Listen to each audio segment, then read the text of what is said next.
Jeffrey is down here, Adonis is up here. We judge each other on our masculinity, our strength, our accomplishments, and our personality. And so if you show a lack of that masculinity, strength, and accomplishments because of extra femininity, then you'll be moved down the ladder.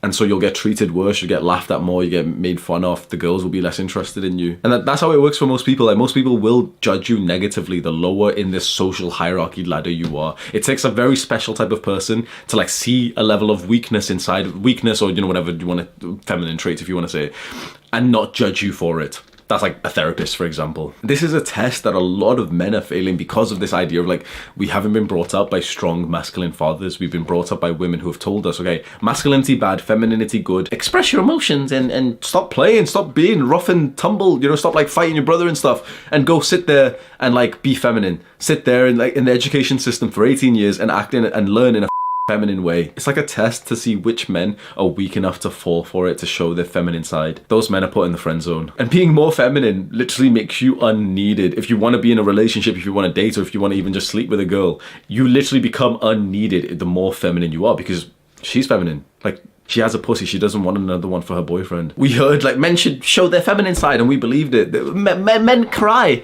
Like, yeah, we do cry, bitch, but like not in front of you, because you'll stop sleeping with us if we do. And it's so important to live your life with your authentic personality. And of course you can improve your personality, you can alter it, but if you live aligned with your real personality, your real values, you end up like, being one of those weirdly like very fulfilled, very happy people. Whereas this person who's, for example, acting way more masculine than he truly is, or the person acting way more feminine than he truly is, those people just suffer some huge mental problems because of inauthenticity. You can't like yourself if you don't allow yourself to be yourself. This is why, for example, it's so hard for a lot of young people who've got like controlling parents to live quite authentically and to live like with an honest sort of like nice way, because their parents have controlled their values. It's like, no son, you study hard. The son wants to be like a musician, but his dad wants him to be a doctor. Now the son has to adopt his parents' values instead. And when you live in authenticity,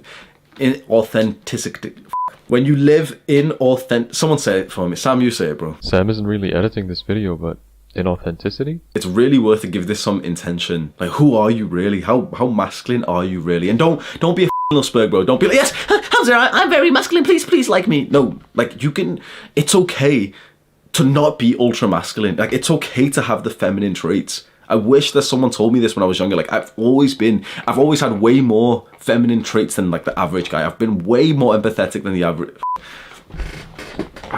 I'm way more empathetic. How masculine are you? How feminine are you? And don't just be a little red pillar. I'm very masculine. I'm not feminine at all. Like, shut up. It's important that you understand that your best life will come from living as authentic as the real you, and not just faking it because everyone's convinced you, okay, be more masculine or be more feminine. You should absolutely strive to improve and increase your masculine traits and values, your commitment to your work, your discipline. 100%, that's fantastic. But faking it, if your real masculinity is here and you're acting like it's here, you live like this weird life where you're just constantly just like overthinking and you feel really insecure. A simple and a fun way of just finding out what your real personality is like is just taking one of these like online questionnaires. Like, I'll link the one that I've just used, and I got this score of like being casually masculine. And the test, of course, isn't going to be like scientifically accurate, or there's always like someone who comes in and is like, oh, but the research doesn't support one of these tests. Like, shut the bro, it's just to get an idea, man. Come on. It's nice to just take the test and to just like see roughly where you're at, and it doesn't have to be like completely scientifically accurate like a lot of these editors will tell you. But this test that I've linked in the description seems okay. I'll have a picture of what I scored up on the screen. It's casually masculine, and I had like a fair amount of the feminine traits as I thought I would do. Don't be upset or lie about like these feminine traits. Like, whatever's authentic, whatever's real, that's who you are. So that if you can have confidence for that, that's amazing.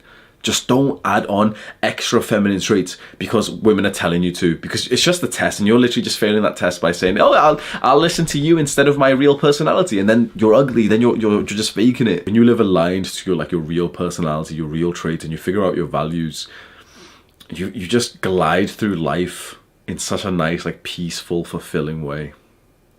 Do the hard work, especially when you don't feel like it.